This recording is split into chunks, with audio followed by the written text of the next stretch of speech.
Dá-nos hoje, Senhor. Perdoai as nossas ofensas e ensina-nos a perdoar aqueles que nos têm ofendido. E não nos deixeis cairmos em tentação, mas livrai-nos de todos os males, da prática de todo e qualquer mal, porque só vós é o reino, o poder e a glória para todos sempre. Mestre Jesus, com esta prece que nos deixastes há mais de 2000 anos, nós queremos declarar aberto a nossa reunião de estudos deste domingo chuvoso, rogando que os benfeitores espirituais estejam nesse momento em nossos lares, nos envolvendo em paz, amor e equilíbrio. Que assim seja. Muito bem.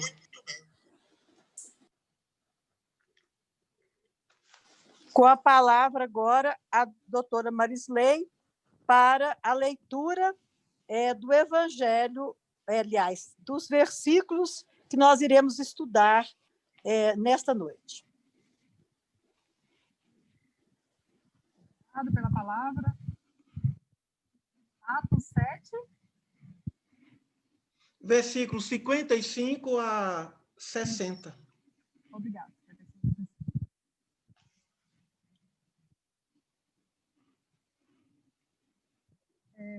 Mas ele,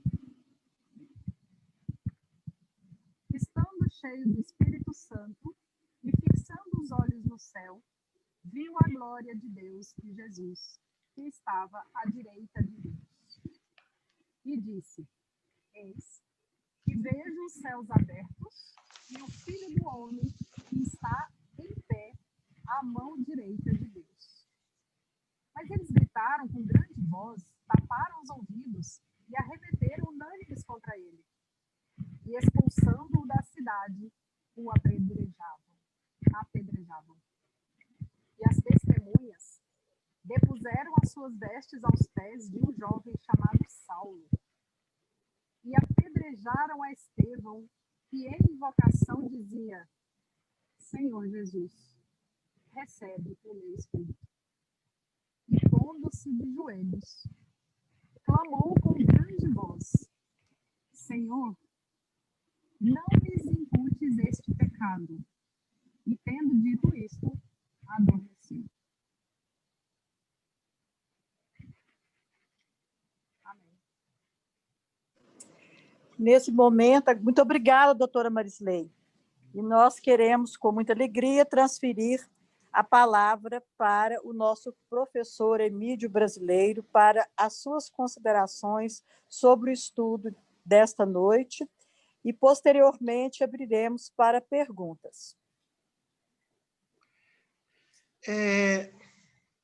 Desejo a todos uma ótima noite. Esse é o item que encerra o capítulo 7, o capítulo 7 de Atos dos Apóstolos, que trata do apedrejamento de Estevão, e pela primeira vez Saulo é considerado o perseguidor. Bom, eu sugiro mais uma vez a leitura dos comentários de Russell Norman Champlin, o autor que estudou versículo por versículo o Antigo e o Novo Testamento, porque ali tem uma base sólida, teológica. Claro que não é uma enciclopédia rotuladamente espírita, mas nos ajuda muito a compreender certas situações das Escrituras. Inicialmente, Lucas, o autor de Atos dos Apóstolos, inicialmente ele diz que Estevão estava repleto do Espírito Santo. Nós sabemos que Espírito Santo são os espíritos superiores. Portanto, Estevão estava acompanhado de espíritos superiores. Ele não estava só. Ele estava sendo condenado injustamente e foi executado injustamente. Naquele tempo, os judeus não tinham permissão para executar uma pena de morte. Teria que passar por um processo romano. O procurador de Roma deveria ser comunicado a respeito do que Estevão poderia estar fazendo e que poderia estar prejudicando o governo romano. Do mesmo modo que Jesus foi levado ao procurador romano, ao governador da Palestina, da Judéia, Pôncio Pilatos, para que pudesse ser julgado, já que a condenação do Sinédrio não determinava, propriamente assim, a sentença. Teria que passar por um julgamento. Do mesmo modo, quando apresentaram a Jesus uma mulher que foi flagrada em adultério, eles condenaram, mas não podiam executar. Só quem podia executar a pena de morte seria Roma, porque o imperador proibiu. E foi aquela saída de Jesus dizendo que quem tivesse em pecado atirasse a primeira pedra. Ninguém poderia tirar a primeira pedra ali. Mas ali, embora ninguém pudesse atirar a primeira pedra, sob proibição do decreto romano, se retiraram porque pararam de acusar. Então, a pedra da palavra, a pedra da acusação, foi retirada. Por isso que se Jesus falasse alguma coisa, poderia prejudicar tanto a lei de Moisés, que dizia que devia ser condenado à morte, quanto ao decreto romano que proibia a sentença executória.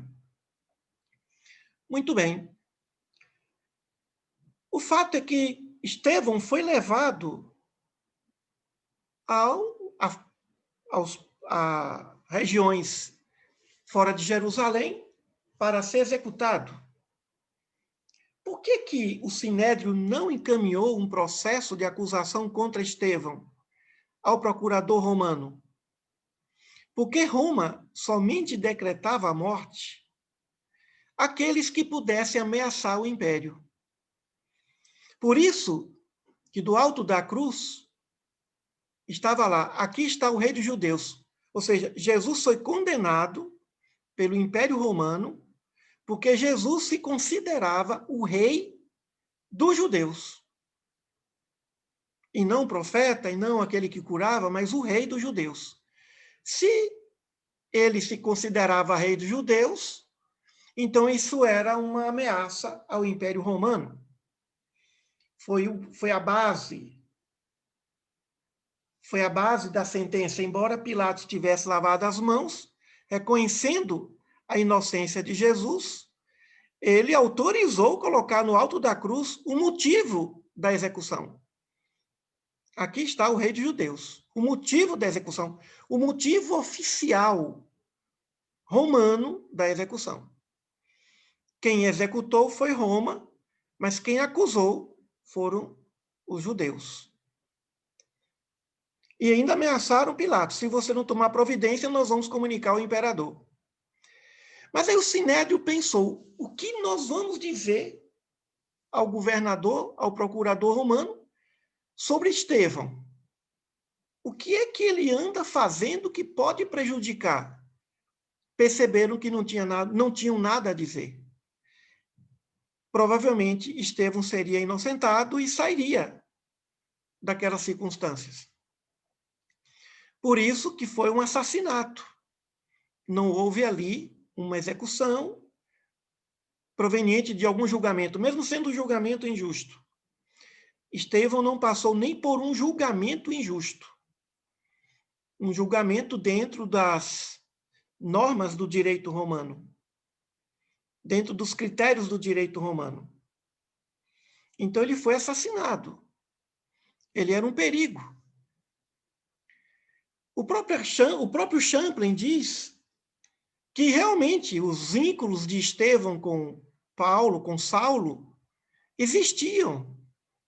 Provavelmente os dois já participaram de debates, um contra o outro, um defendendo o Messias e o outro contra, em outras sinagogas. Lembrando que Jerusalém tinha cerca de 500 sinagogas naquele tempo, no tempo de Jesus. Estevão deveria ser conhecido por todas as sinagogas. Ele era conhecido em todas as sinagogas. Ele era um grande rival do doutor da lei. Ele era rival dos debates. Saulo tinha uma grande fluência verbal, mas parece que Estevão era superior a Saulo na eloquência, na capacidade de convencimento. Talvez o único ali, dentro do ambiente, dentro da própria idade, né, cerca de 40 e poucos anos, talvez era o único que tinha condições de enfrentar o grande discípulo de Gamaliel, o grande doutor eloquente Saulo, da cidade de Tarso. Não se tinha o que dizer a respeito de Estevão. Ali estava uma contenda religiosa. Estevão não era ameaça ao Império Romano, nunca se disse que era rei, nunca falou do rei dos judeus, embora defendesse o rei dos judeus, mas ele não defendia o rei dos judeus, ele defendia o Cristo, o Messias. E o Messias não era ameaça ao Império, já tinha sido morto. E o Império Romano suspeitava da ressurreição. Poderia ter sido uma armação dos cristãos.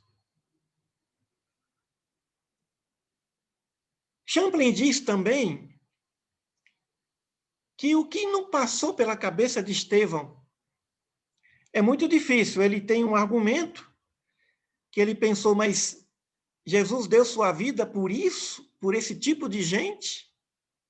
Sacrificou sua vida por esse tipo de pessoas que se comportam piores do que animais?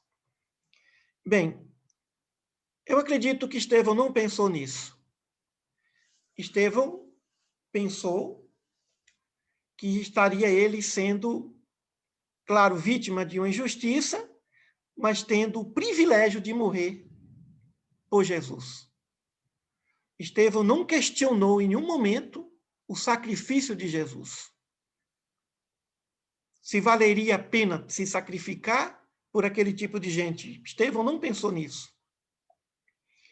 O que Estevão pensou, já que ele estava amparado por espíritos superiores e pelo próprio Cristo, no privilégio, na honra de dar sua vida por ele, por sua fé, por seus princípios. Foi isso que Estevão pensou. Agora, o que ele sentiu? A dor do apedrejamento. Ele sentiu pena. Inclusive, no final, ele pede a Deus que não lhe leve em conta esse pecado. Ou seja, como Jesus, Senhor, perdoai porque eles não sabem o que fazem. Então, do mesmo modo, Estevão também falou, não leve em conta isso. É fruto da ignorância. Mas é muito difícil, no momento da dor, da agressão, pensarmos na ignorância mais do que pensarmos na maldade. Geralmente pensamos na maldade, na crueldade, na insensatez, na iniquidade. Não pensamos na ignorância. Então, a ignorância causa pena mesmo, dó. A maldade, a injustiça, a iniquidade gera revolta. Então, todo egoísmo vem da ignorância. A raiz do mal é a ignorância. E a ignorância leva ao egoísmo, que é o primeiro momento. Por isso que Santo Agostinho disse, se o homem soubesse o quanto é bom fazer o bem, seria homem de bem por egoísmo. Lucas, então, relata que Estevão estava repleto do Espírito Santo. Espírito Santo como sendo uma equipe, um grupo de espíritos superiores. Não existe um Espírito Santo. O que existe, o Espírito Santo, é o simbolismo que representa os mensageiros de Deus, os anjos de Deus, os espíritos superiores. Muito bem. Então, Estevão estava ali, amparado. Foi transportado para fora da cidade, dos portais da cidade. Antigamente, muito antigamente, as execuções eram nas cercanias do próprio templo. Depois, já levavam para fora da cidade. Estevão não foi linchado. Ele foi executado, ele foi apedrejado. E foi nesse momento que ele viu Jesus. Como é que alguém sabe que ele viu Jesus? Como é que Lucas sabe, Paulo? Quem poderia dizer que ele viu Jesus? Porque depois ele se referiu a Jesus. Mas como é que ele sabe que ele viu Jesus à direita de Deus em sua glória? Fitou os olhos ao céu, viu a glória de Deus e Jesus de pé à direita de Deus. Quem foi que viu isso para dizer que Estevão teve essa visão? Quem viu isso? Ninguém. Então, Lucas está a dizer algo que ele imagina que aconteceu. Porque essa visão foi particular, essa visão foi única. A não ser que Estevão tivesse dito ali na hora que estava vendo Jesus. Aí tudo bem, mas não é isso que diz. Não, mas Estevão disse sim. Eu vejo os céus abertos e o Filho do Homem de pé à direita de Deus. Então Estevão disse. Porque Estevão disse, Lucas escreveu. Então, ninguém poderia ver senão o próprio Estevão. Lucas não narraria isso, só se fosse uma imaginação. Vou imaginar que Estevão viu porque falou. Tudo bem. Mas ele narrou porque Estevão falou. Que estava vendo isso. Comunicou a todos. Mas ninguém nem quis ouvir as coisas, as revelações, a evidência de Estevão. Lucas fala que, dando grandes gritos, taparam os ouvidos e precipitaram-se a uma sobre ele. E, arrastando para fora da cidade, começaram a apedrejá-lo. As testemunhas depuseram seus mantos aos pés de um jovem chamado Saulo, porque eles eram executados despidos. Tiraram as vestes de Estevão e colocaram aos pés de Saulo. Por quê? Porque Saulo presidiu o assassinato. Ele assumiu, mas não se pode dizer que Estevão foi assassinado por causa de Saulo. Não, Saulo estava ali representando o Sinédrio. Foi o Sinédrio que condenou à morte Estevão. Não foi Saulo. Não se pode atribuir a Saulo a autoria dos assassinatos, a autoria dos crimes praticados pelo Sinédrio. Saulo foi o executor, representante. Não se pode culpar o centurião de Roma por ter executado a crucificação de Jesus. E sim, Roma e o Sinédrio também. Por isso que, nesse sentido aí, não se pode culpar Saulo pela morte de Estevão. Ele pode ter contribuído nos argumentos, no julgamento ali, mas mesmo que ele fosse o único ali, seria voto vencido. Todos que faziam parte daquele sinédrio, foram os que votaram a favor, é evidente, foram os causadores da morte de Estevão, e não Saulo. Eu poderia até avançar e dizer que Saulo não matou ninguém. Saulo não é autor de crime algum. Ser executor não é ser autor. Embora ele participasse do sinédrio, ele fazia parte do sinédrio, deve ter votado a favor, sim. Mas o que pesa sobre ele é que ele fez questão de ir de presidir o evento. Ele fez questão, ele estava ali presidindo o evento. Talvez aí se fale que Saulo foi o causador e tudo, mas ele não foi o causador. Saulo não foi nenhum autor de qualquer crime contra os cristãos. Foi perseguidor em nome do Sinédrio. Quem perseguiu os cristãos foi o Sinédrio. Ele apenas era mais um que estava ali, como era jovem, entusiasmado, defensor das leis de Moisés, fez questão de defender. E também podia ter a questão pessoal de ter o prazer de ver o seu grande antagonista da oratória sendo morto ali. Até porque antes de ser morto, executado, era de praxe se perguntar ao sentenciado se ele negava.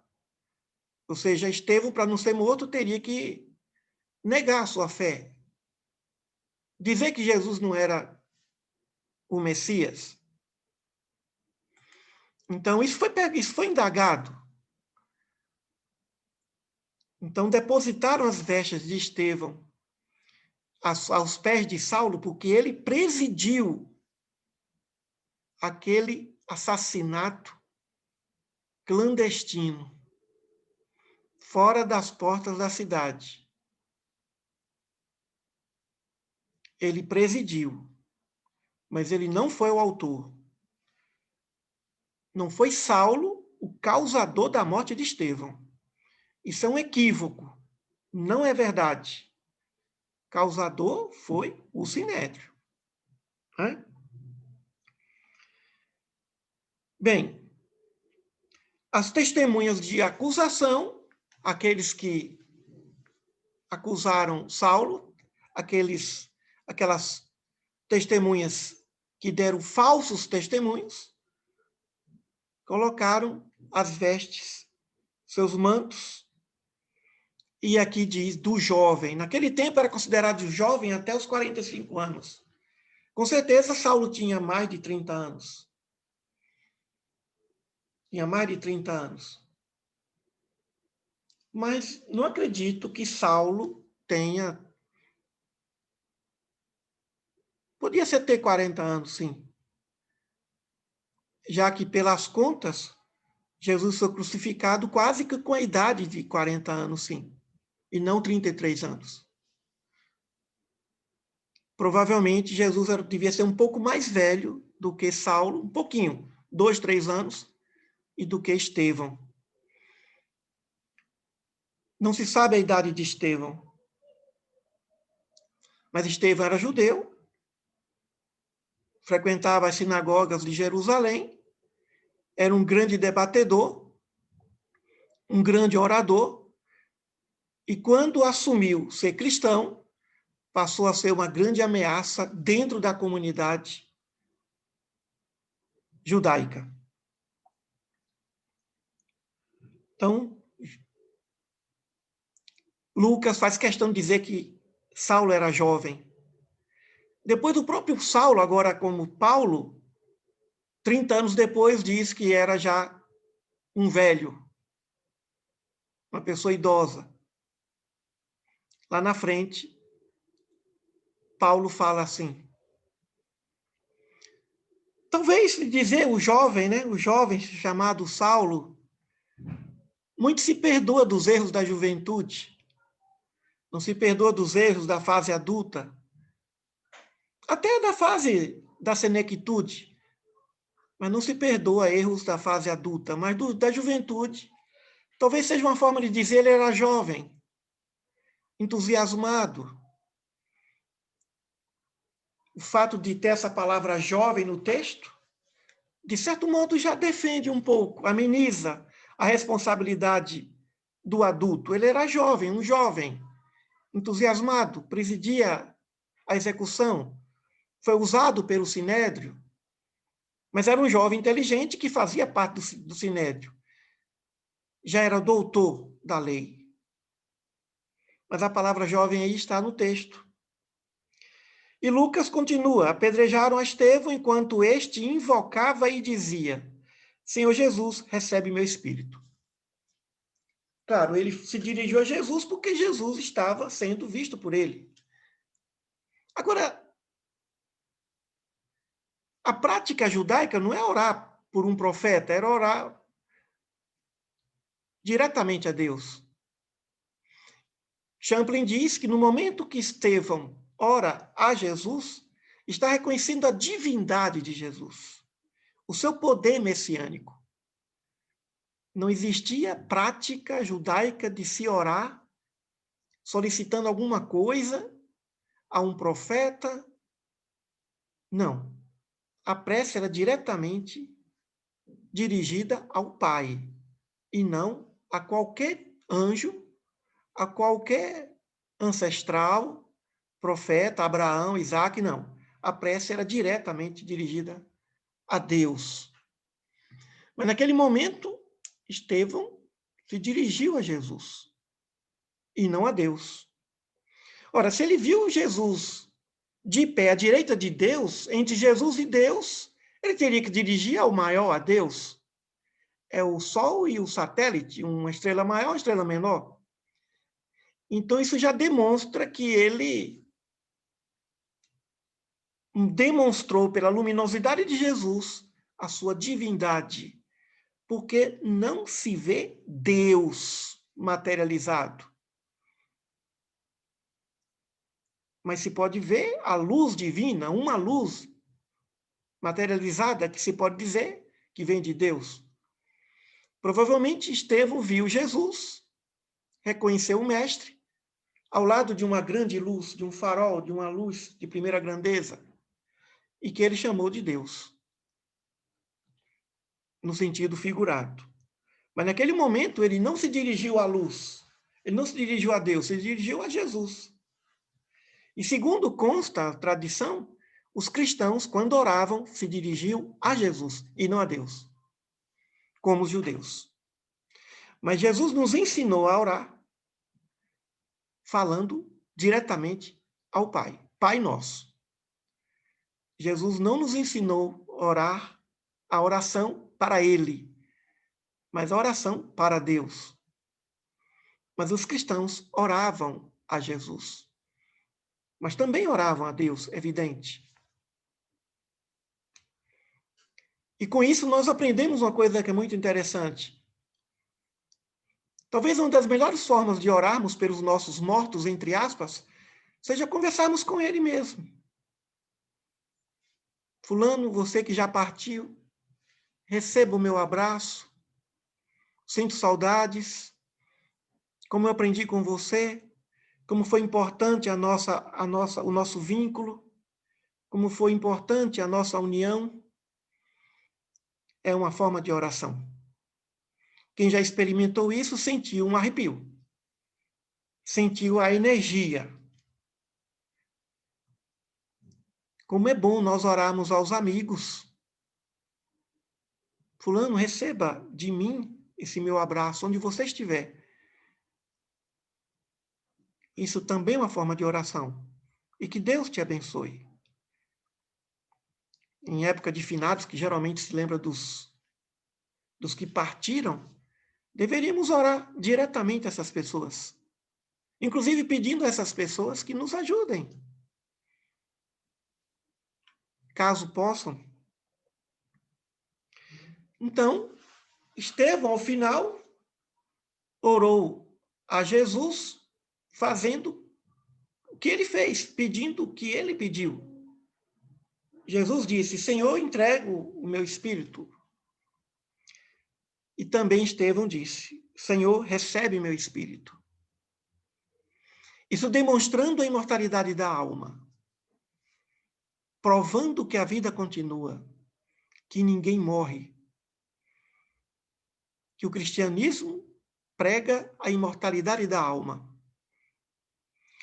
E só porque Champlin escreve esses tipos de coisas, lá tem alguns evangélicos que dizem que Champlin era espírita. Champlin sempre foi um pastor evangélico.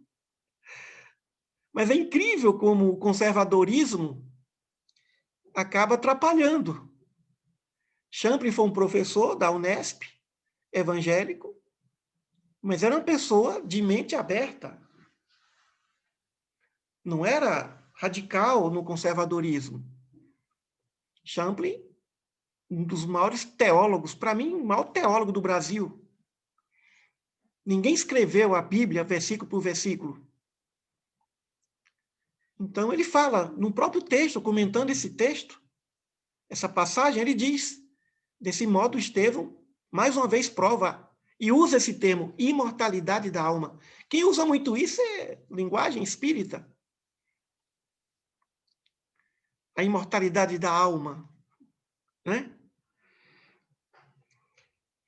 E ele, depois, caiu de joelhos, gritou em voz alta, Senhor, não lhes leve em conta este pecado.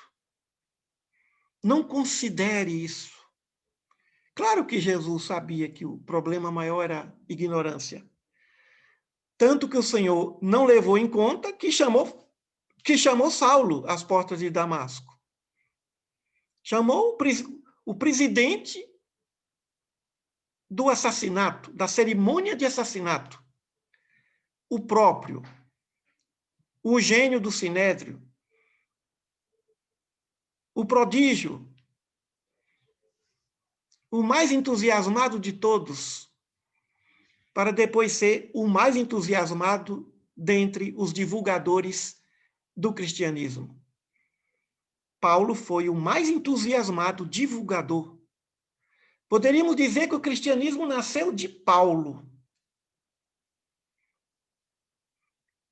Ele foi o grande organizador das igrejas, claro que tudo presidido por Pedro, mas ele foi o maior divulgador e chegou ao ponto de levar a mensagem para bem longe das hostes judaicas, para a Grécia, por exemplo.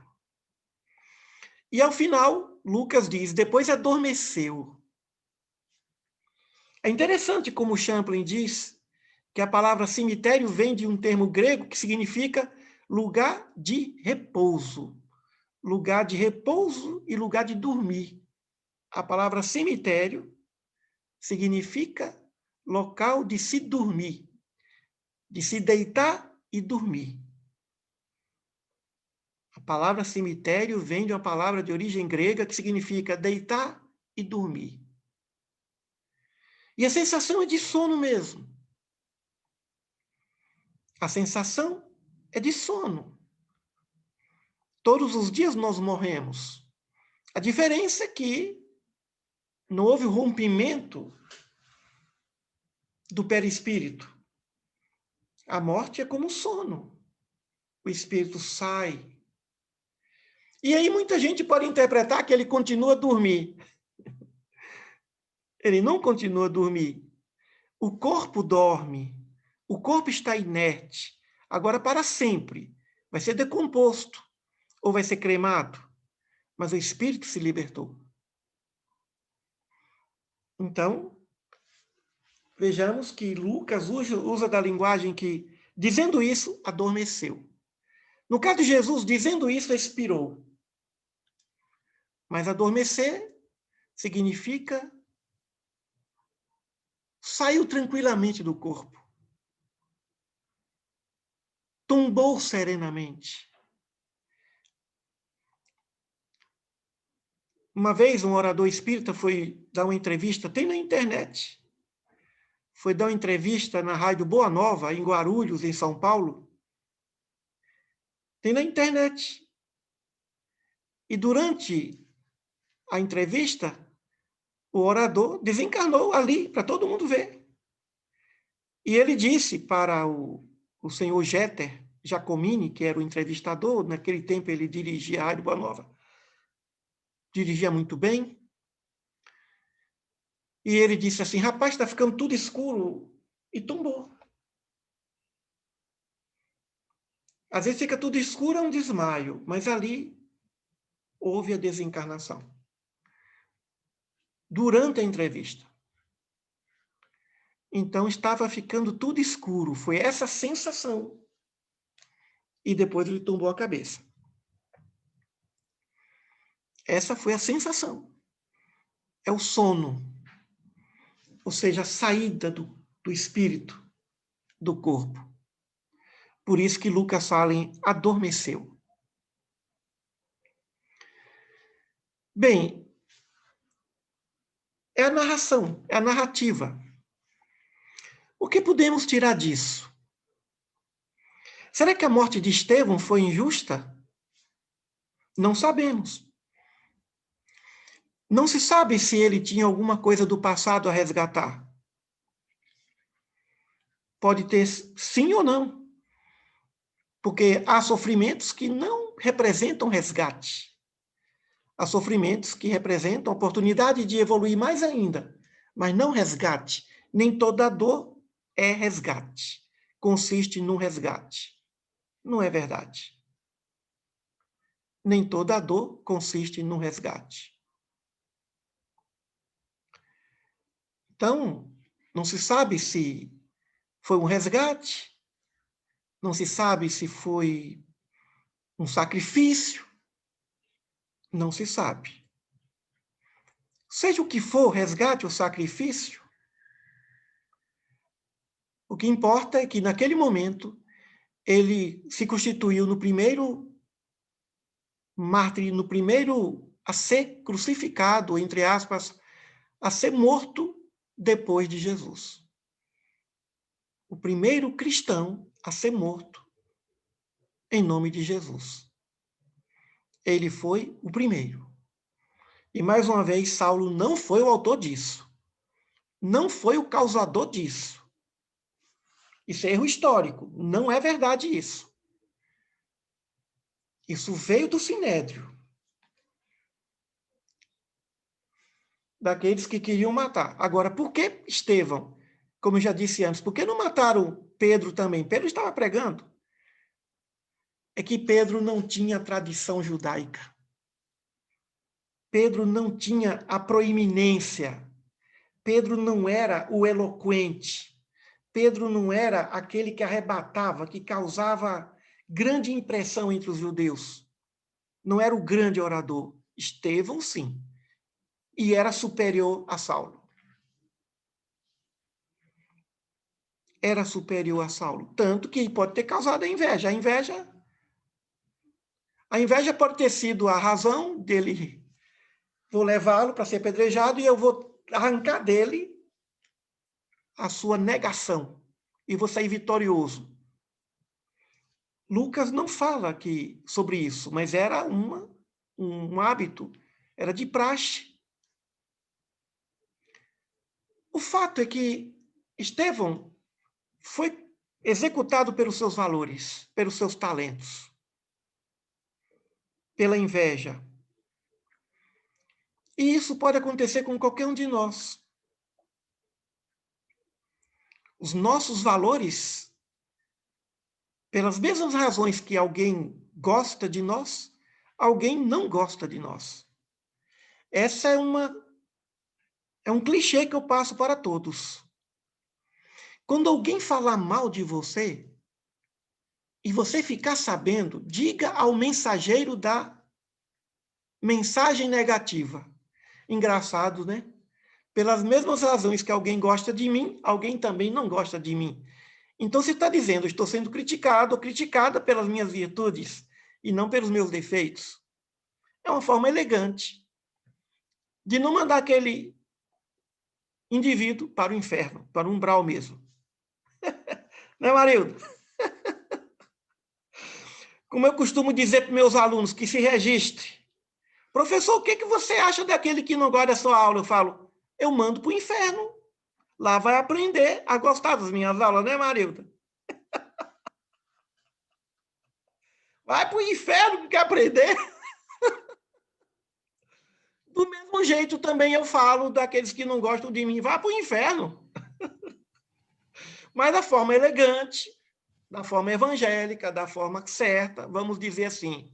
Pelas mesmas razões que alguém gosta das minhas aulas, alguém não gosta das minhas aulas. Pela mesma razão que alguém gosta de mim, não gosta de mim. Agora, em resumo, vai para o inferno. Mas só um comentário aí. Bom, Essa associação aí de Paulo e de Estevão, lembra aquela alegoria da caixa do gato, né? Então, se Estevão era o responsável pela missão de institucionalizar ali o cristianismo, e Saulo participou ali em tudo, então é como se Saulo tivesse agora a missão de fazer aquilo Exatamente. que ele queria fazer. Bem lembrado. Bem lembrado. Fica com o vídeo aí, Marilei. Por que você está fora do vídeo? Estou sentindo sua falta aí. Olha aqui. Vamos ver uma coisa. Jesus elogiou, mártires, né? Jesus elogiou Pedro. Pedro, tu és a rocha, e sobre essa rocha construirei minha igreja. Quando Jesus chamou, falou que ele iria ressurgir após o 3º dia de sepultamento, Pedro disse, não vai acontecer isso não. Jesus disse, afasta-te de mim, Satanás. Eu ainda não disse isso para alguns alunos. Eu ainda não disse isso para os desafetos. Apenas mando para o inferno, que é o lugar de Satanás. Porque se eu chamar alguém de Satanás, eu vou ter que constituir a doutora Marilda para ser, ou a doutora Marisley, ou a doutora Laudelina para ser minha advogada, porque é injúria, né? Chamar o outro de Satanás é crime de injúria. Então, não dá para chamar alguém de Satanás. Jesus, como chamou Pedro, né? Afasta-te de mim, Satanás. E era o discípulo amado, né? Também amado, não era só João. Todos os discípulos eram amados. O fato que Estevão foi condenado por suas virtudes. Ele foi condenado porque ele era brilhante. Ele foi condenado porque ele era o melhor orador daquele tempo. Ele foi condenado porque ele era uma grande ameaça. Eles não tinham medo de Pedro. Eles não tinham medo de João. Eles não tinham medo daquele movimento cristão que ressurgiu, que prosseguiu depois de Jesus. Eles tiveram mais medo de Estevão do que de qualquer outro, do que de todos os cristãos de Jerusalém. O Sinédrio executou porque teve um imenso medo daquele jovem, proeminente, fantástico. Então, ele foi morto pelas suas virtudes. Então, nós temos que tomar muito cuidado com as nossas virtudes, porque pelas mesmas razões que alguém gosta de nós, alguém detesta. Pelas virtudes. Temos que tomar cuidado com isso. Os nossos talentos nos levarão aos nossos calvários. Muitas vezes nós pensamos que os nossos pecados nos levarão aos nossos calvários, né? No caso de Estevão, não foi o pecado. Não foi o erro. Foi a virtude. Para aquele que quer, se prepare que ele vai ser crucificado pelas virtudes. Muitos gênios, santos e heróis foram condenados, foram perseguidos por suas virtudes e não por seus defeitos morais. Por suas virtudes. Aí nós temos que ter muita habilidade. Eu, durante 15 anos, escrevi para o Diário da Manhã, produzindo o Tratado dos Evangelhos. A semana passada eu mandei um e-mail para a editora solicitando que pudesse agilizar o processo de edição. Eu sei que não é fácil nesse momento de pandemia, muita dificuldade financeira até. Mas aí, eu não vou dizer aqui, Marilda, quando eu vejo alguém dizendo que está lendo o que você está lendo, eu disse a Marilei, está vendo porque eu tive que apressar? Porque dizer o que você disse antes ali, daquele autor, não é verdade. Jesus teve um corpo de carne e osso, e João Evangelista disse. João Evangelista combateu muito essa ideia naquele tempo, porque desde aquele tempo já se dizia. Ora, se Jesus veio de um corpo fluídico, foi um agênere, ele não serve como exemplo. Mas Jesus sentiu dor, sentiu fome, sentiu sede. Junto ao poço de Jacó, ele estava cansado e pediu água para a mulher da Samaria. Um agênere não sente cansaço daquele nível. Pode tomar água, mas não sente sede. E como Allan Kardec, combatendo também essa ideia, disse: essa é uma fundação, é uma estrutura que põe toda a obra em risco. Claro que ali tem passagens, tem comentários, tudo que se comenta sobre o Evangelho, sempre, quando se toca a luz, sempre sente a luz. O Evangelho é a grande luz. Porém, dizer que Jesus teve um corpo que não foi de carne e osso, agora, ele podia fazer do corpo dele o que bem entendesse, ele tinha capacidade de se materializar e de se desmaterializar. Mas dizer isso é negar tudo, é negar a própria humanidade, a gestação de Maria, é negar a gravidez de Maria, né? Claro que ele podia fazer do corpo dele o que bem entendesse, tanto que depois ele desmaterializou o corpo dele. Então, existem princípios que, se forem adotados, é como um prédio que é construído sob uma areia movediça. Por mais que o prédio seja bonito, como diz Kardec, a base, a fundação já está comprometida. E por isso que o Tratado dos Evangelhos vem preencher essa lacuna. Mas continue lendo o que você está lendo, porque tem muita coisa boa, desconsiderando, como diz Paulo, provai de tudo e de tudo tirai bom proveito, mas não é viável. Mas aí você podia me trazer aqui o livro dos Evangelhos? Traz para mim aqui para eu ler o que é que João fala sobre esse assunto. Então, são as nossas virtudes que muitas vezes, durante os 15 anos, eu escrevi no Diário da Manhã. E daí surgiu o Tratado dos Evangelhos. Mas quantas vezes eu tive vontade de escrever certas coisas e eu pensei, se eu for escrever isso, alguém vai mandar me matar. Eu não posso dizer sobre certas coisas naquele momento que o país passava. Muito obrigado. Eu vou ler para vocês aqui o que João Evangelista fala sobre isso, sobre o corpo de Jesus.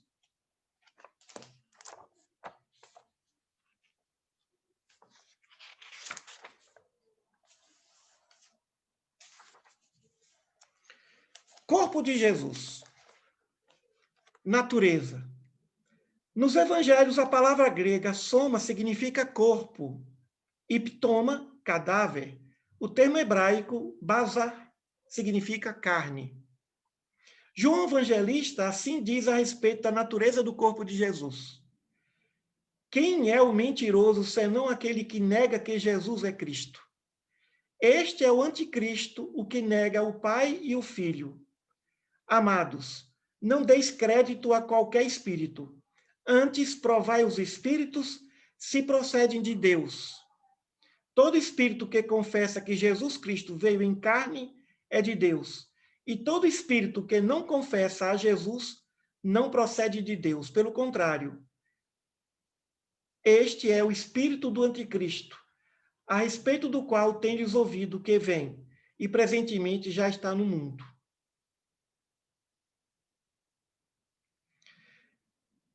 Então, aí vem Allan Kardec, com uma nota aqui muito grande sobre isso. Naquele tempo já se duvidava, porque fazer o que ele fez realmente devia ser um ser diferente. Mas não podemos deixar de reconhecer que mesmo um prédio sobre areia movediça é um prédio. Mesmo um prédio bonito sobre areia movediça tem sua beleza. Olhemos a beleza do prédio, mas não nos esqueçamos que ele está sobre bases que não são confiáveis, que não faz parte da verdade.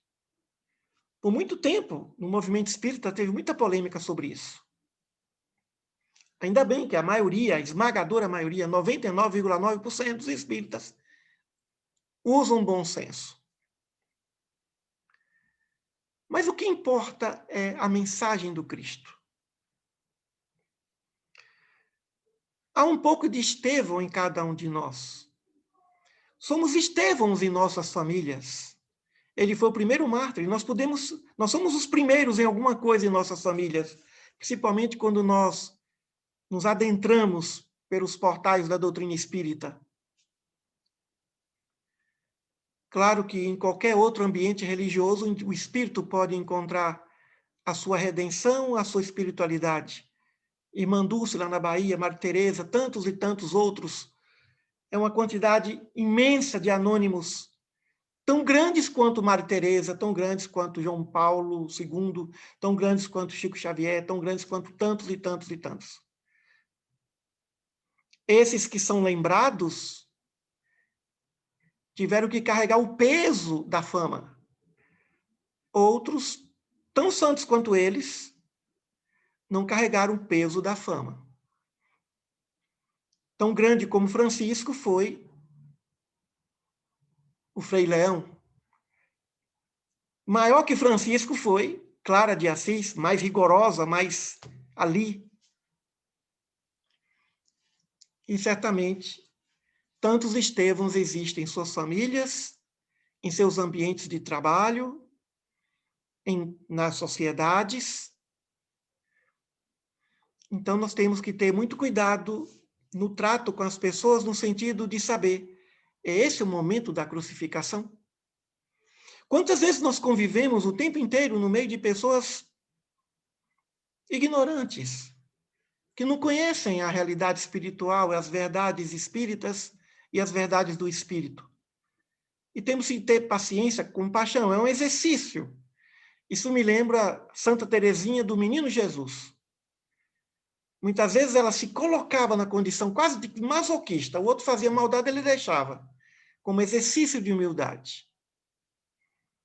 Não era por medo, mas como exercício de humildade, caminho da santificação. Essa semana eu assisti um filme sobre o Papa João XXIII, que, em nossa opinião, foi o maior Papa dos últimos anos, dos últimos tempos. Tanto que foi considerado o Papa bom. Ele nem queria ser Papa, nem sabia, colocaram ele para ele ocupar um mandato tampão, era o mais idoso.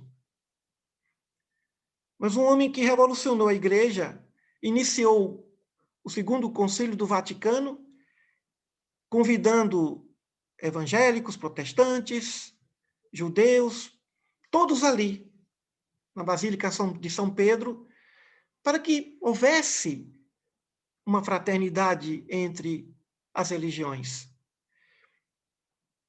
Mas o Papa João XXIII foi um diplomata. As missões impossíveis, o Vaticano delegava a ele. Primeira vez ele era um padre, aí o Papa falou, não, mas eu tenho que chamar, você agora vai ser bispo, porque você está indo em missão. Foi a Bulgária, para manter a paz entre os ortodoxos e os católicos. E ele chegou a pedir dinheiro emprestado para ajudar a reconstruir as igrejas ortodoxas. E foi querido por todos. O Papa João XXIII foi realmente fantástico. Depois, o Papa Paulo VI concluiu esse projeto dele. Mas todos eles foram perseguidos. Todos os virtuosos são perseguidos por suas virtudes. Isso faz parte. Para quem vive num mundo onde a injustiça impera. Estevão vivia num momento, como hoje, não muito diferente, onde a injustiça impera. Nós estamos vendo aí hoje os números da pandemia diminuindo, porque estamos próximos à eleição. Na Europa, hoje, já disse que a quantidade de mortes muito maior do que em março. Então, logo depois das eleições, nós teremos novos números, acima de 1.000, porque agora chegou a 500. Vocês vejam as pessoas brincando com as informações. Ou seja, as secretarias não estão passando a verdade. As prefeituras não estão passando a verdade. As secretarias municipais. Chegamos a um ponto de termos consórcios da imprensa, porque o Ministério da Saúde já chegou um momento que nem queria passar informação. Olha o mundo em que vivemos. Claro que tem muita coisa boa também, mas há muita conveniência para a manutenção da ignorância. É bom porque alguém lucra com a ignorância. É bom que se esconda informações, porque alguém está lucrando, alguém ganha. Há quem diga que durante essa pandemia, os bilionários ficaram mais bilionários. Eu não sei como, mas tem essa informação. Então, Estevão incomodou. Estevão incomodou por causa das suas virtudes morais e intelectuais. E estamos a incomodar por causa das nossas virtudes, muito mais por causa dos nossos defeitos. Aliás, bom que haja um fracassado moral, uma fracassada moral, porque aquele que está abatido moralmente, ele não é ameaça. A ameaça é o virtuoso, a virtuosa, como foi o caso da irmã Dulce. Se não fosse a Igreja Católica, ela seria presa. Ela estava invadindo as mansões de Salvador para colocar mendigos, porque ela discordava de mansões vazias e os mendigos morrendo de fome, de frio. Na Bahia não faz frio, mas de tudo aquilo que a falta do teto pode provocar. Mas a igreja, ela tem o amparo da igreja. Então, Estevão foi uma vítima por causa das suas virtudes. Mas não desistamos das nossas virtudes. Mas vamos medir um pouco dessas virtudes. Se as nossas virtudes não estão provocando a ira daqueles que podem nos matar e não matam, então essas virtudes talvez estejam ainda muito tímidas. Mas não entremos no projeto suicida. Muitas vezes, pelo silêncio, nós podemos construir muito mais. Pela oração. O silêncio, a oração, o trabalho no bem, no anonimato. Mas naquele momento, a mensagem do Cristo, como nesse momento, a mensagem do Cristo não pode ficar no anonimato. Ela tem que ser espalhada, ela tem que ser prosseguida. São essas algumas das reflexões da mensagem de hoje. Muita paz a todos. Emídio, nós agradecemos profundamente aí suas palavras, e principalmente no final, que me deu essa alertada de bom professor, de professor sábio, que vai nos orientando no caminho. Porque ler é muito bom, é viajar sem sair do lugar, é procurar. Eu tenho sede de saber. Aí, quando caiu essa literatura diferente, me instruíram, eu falei, estou lendo o primeiro livro. E é interessante eu ouvir outros comentários por outros ângulos, né? Mas agora, com essa colocação sua, irei ter mais atenção, né? Para filtrar aquilo que realmente é importante, né? Tire disso a boa sintonia. É isso. Pensar em Jesus é muito bom. Tire disso a boa sintonia. Até porque o prédio é bonito. Quem falou que o prédio é feio? O problema é que ele está cravado sobre areia movediça. Ele está cravado sobre uma inverdade. Mas desfrute do prédio. Desfrute do que há de bom nele. Sim. Por exemplo, a boa sintonia com Cristo. Obrigada, viu, Emídio? Muito obrigada por essas palavras suas de hoje. Marisley, você faz oração para encerrar para a gente? Faço sim. Bom, então depois desse estudo aí, né, do primeiro dos grandes mártires, né, virão muitos outros depois, em nome do Cristo. Vamos fechar os nossos olhos,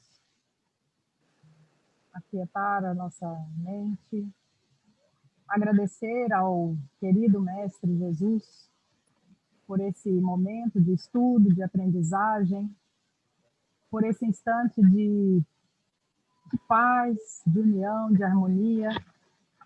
E também agradecer pela semana que tivemos, pelas boas realizações. E assim, mestre, nós queremos te pedir em favor da nossa semana, em favor de todos aqui presentes nesse estudo, nesse momento, que de alguma forma possamos levar a bandeira do Cristo por onde formos, que sejamos um pouco de Estevão e que sejamos também um pouco de Paulo, que possamos de alguma forma entender qual é o nosso papel nesse cristianismo, qual é o nosso papel no levar a palavra de Cristo. Que sejamos instrumentos da tua paz, da tua luz. Que Jesus nos abençoe agora e sempre. Muito bem, a Marilei está ali no quarto de casal, dando assistência à nossa mascote. Cadê ela? Chama ela aí para aparecer aqui, no vídeo. Deu para ouvir a fusaca dela aqui, gente? Ah, ela é a nossa festa. Deixa eu ver. Ô, Graça!